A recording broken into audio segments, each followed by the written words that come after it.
Hello friends. इस video में हम रिले मॉड्यूल के बारे में बात करेंगे। इससे पिछली वीडियो में एक भाई का कमेंट आया है कि उन्हें रिले मॉड्यूल के बारे में जानना है, इसकी वायरिंग डायग्राम और इसको पावर अप कैसे किया जाता है। इस वीडियो में हम इसी टॉपिक पर बात करेंगे। तो जैसा कि आप स्क्रीन पर देख सकते हैं, सबसे पहले ग्राउंड की पिन है, उसके बाद इन 1 से लेकर इन 8 तक पिन्स हैं जो कि रिले 1 से लेकर रिले 8 को ऑपरेट करने के लिए यूज़ होंगी। उसके बाद वीसीसी की पिन है जिसे हम पॉजिटिव इनपुट सप्लाई देंगे। इस मॉड्यूल के अगर राइट साइड पर देखते हैं तो आपको एक जंपर नज़र आता है जिसके नीचे 3 कनेक्टर्स हैं। सबसे पहला कनेक्टर ग्राउंड पिन का है, उसके बाद वीसीसी पिन है, फिर जेडी वीसीसी पिन है। ये जंपर वीसीसी और जेडी वीसीसी पर कनेक्ट है। इस पर हम वीडियो में आगे बात करेंगे। तो सबसे पहले इस मॉड्यूल को पावर अप करने की बात कर लेते हैं। इस मॉड्यूल को पावर अप करने के लिए हमें वीसीसी और ग्राउंड की पिन पर पावर देनी होगी। वीसीसी पर हम 5 वोल्ट पिन कनेक्ट करेंगे और ग्राउंड पर ग्राउंड की पिन को कनेक्ट करेंगे। अगर हमने ऐसे ESP8266 बोर्ड से पावर देनी है या ESP32 बोर्ड से पावर देनी है, जो कि वीडियो में आपको आगे मैं करके दिखाऊंगा। और इस साइड पर जो कनेक्टर हैं, इस ग्राउंड पिन को आपने कनेक्ट नहीं करना और वीसीसी और जेडी वीसीसी पर जंपर कनेक्ट है। अगर आप जंपर को रिमूव कर देते हैं तो आपको इस मॉड्यूल को एक्सटर्नल पावर देनी होगी ऑपरेट करने के लिए। ये जंपर इसीलिए कनेक्ट किया गया है कि इसे एक्सटर्नल पावर ना दी जाए, ये ESP8266 बोर्ड से ही पावर ले सके।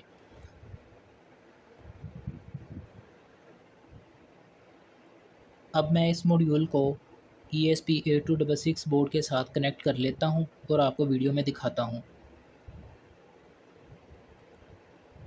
तो जैसा कि आप देख सकते हैं, मैंने 2 जंपर वायर्स को कनेक्ट किया है। एक वायर को मैंने वीसीसी पिन के साथ कनेक्ट किया है और एक को ग्राउंड के साथ कनेक्ट किया है। और अगर ESP8266 बोर्ड पर देखते हैं तो जो मैंने जंपर वायर वीसीसी पर कनेक्ट की है रिले मॉड्यूल पर, वो मैंने ESP8266 के वी इन पिन पर कनेक्ट की है। और जो कि मैंने GND पर कनेक्ट की है वो मैंने ESP8266 बोर्ड के ग्राउंड पिन के साथ कनेक्ट की है, जिससे हम इसे पावर अप करेंगे। अब मैं इसके पिन 1 और पिन 2 को D1 और D2 पिन के साथ कनेक्ट करता हूँ।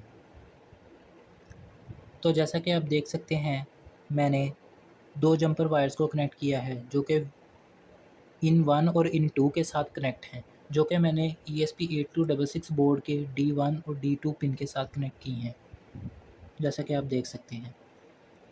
अब मैं इस बोर्ड को पावर अप करूंगा USB कनेक्टर के थ्रू। तो जैसा कि आप देख सकते हैं, मैंने ESP8266 बोर्ड को USB कनेक्टर के साथ कनेक्ट कर लिया है और मैंने अब मैं इसे पावर दूंगा। तो जैसा कि आप देख सकते हैं, मैंने इस बोर्ड को पावर अप कर दिया है और रिले मॉड्यूल एक्टिव हो चुका है। मैंने इस ESP8266 बोर्ड में एक ब्लिंक का स्केच ऐड किया है जिससे रिले 1 और रिले 2 को मैं ऑपरेट करवा रहा हूँ 1 सेकंड के डिले से। आप स्क्रीन पर देख सकते हैं कि रिले 1 और रिले 2 ऑपरेट हो रही हैं 1 बाय 1।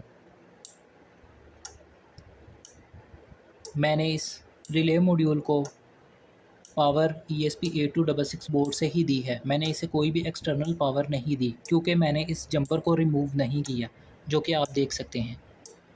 अगर मैं इस जंपर को रिमूव करता हूं तो मुझे इस मॉड्यूल को एक्सटर्नल पावर देनी पड़ेगी, जो कि जेडी वीसीसी पिन पर मैं 5 वोल्ट दूंगा और ग्राउंड की पिन को ग्राउंड के साथ कनेक्ट करूंगा।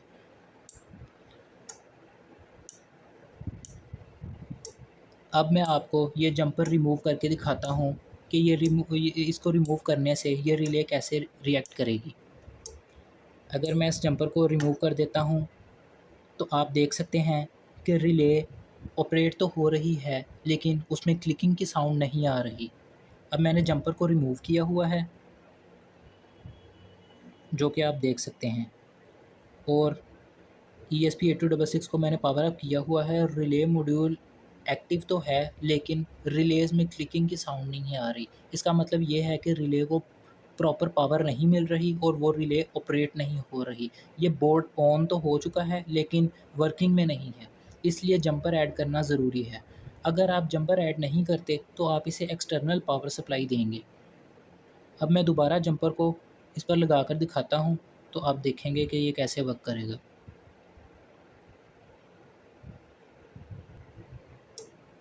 तो जैसा कि आप देख सकते हैं, मैंने जंपर को दोबारा ऐड कर दिया है और जंपर को ऐड करने के बाद ये देख लें कि रिले क्लिकिंग की साउंड दे रही है। अब रिले प्रॉपर वर्क कर रही है। मैंने इसे एक्सटर्नल पावर नहीं दी, मैंने इसे ESP8266 बोर्ड के साथ ही पावर अप किया है। मैंने रिले मॉड्यूल के VCC पिन को ESP8266 के वी इन पिन के साथ कनेक्ट किया है और ग्राउंड को ग्राउंड के साथ कनेक्ट किया है और इन 1 और इन 2 पिन को D1 और D2 पिन के साथ कनेक्ट किया है। आप इसी तरह बाकी रिलेज़ को भी ऑपरेट करवा सकते हैं, लेकिन ESP8266 और ESP32 बोर्ड में इतनी पावर नहीं होती कि ये इन सारी रिलेज़ को ऑपरेट कर सके। इससे आप 1 से लेकर 4 रिलेज़ तक ऑपरेट करवा सकते हैं, क्योंकि इस रिले मॉड्यूल की पर चैनल रिले को 200 मिली एम्पेयर पावर चाहिए और ESP8266 इतनी पावर दे नहीं सकता। आप इससे 1 से 4 तक रिलेज़ को ऑपरेट करवा सकते हैं। ESP8266 और ESP32 इतनी पावर डिलीवर कर सकता है। इससे ज़्यादा पावर अगर आपको चाहिए, अगर आप 8 चैनल रिले मॉड्यूल को ऑपरेट करवाना चाहते हैं, तो आपको एक्सटर्नल पावर देनी होगी। और अगर आप सिंगल चैनल रिले को ऑपरेट करवाना चाहते हैं या डुअल चैनल रिले को ऑपरेट करवाना चाहते हैं, तो आपको एक्सटर्नल पावर देने की कोई ज़रूरत नहीं है। ये ESP बोर्ड से ही ऑपरेट हो जाएगा। मेरे पास जो रिले मॉड्यूल है, ये एक्टिव लो के प्रिंसिपल पर काम करता है। ये एक्टिव हाई में भी आता है।